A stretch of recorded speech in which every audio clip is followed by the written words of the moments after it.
Misaka og jutay ang presyo sa mga nag-unang sahog sa mga lutuon karong Semana Santa sama sa Benignit ug Biko. Sumala sa mga negosyante, ubay-ubay na sab ang sayo nga namalit og ingredients sa Benignit ug Biko dinhi sa Bangkerohan Public Market sa Davao City.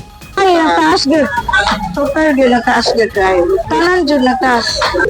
Arang-arang man pero mingaw pa di pa yun tanito nga kanang daghan gyud nga malit. Siguro mga ugma pa siguro ni. Mas halinon sumala pa ang mga sahog pang Benignit. Kamatikdan nga anam-anam na og pamalit og sahog sa ilang mga lutuon karong Semana Santa ang pipila ka mga konsumidor. Cake lang ba? Binignit. Ano binignit ba? Yung lagay lang siya. Lagay sagol ba?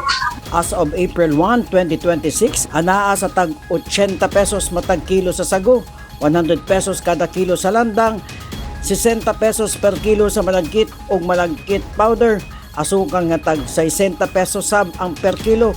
Mas kubado nga anaa sa 100 pesos per kilo, gata nga tag 120 na ang kada kilo, saging tag 27 pesos matag kilo, ug kamote nga tag 35 pesos ang kilo. Sumala sa mga negosyante, ug mga adlaw Huwebes o Biyernes, gilauman ang pagdagsang sa mamamalitay dinhi sa Bangkerohan Public Market. Peng Alinyo, Newsline Philippines. Stay safe!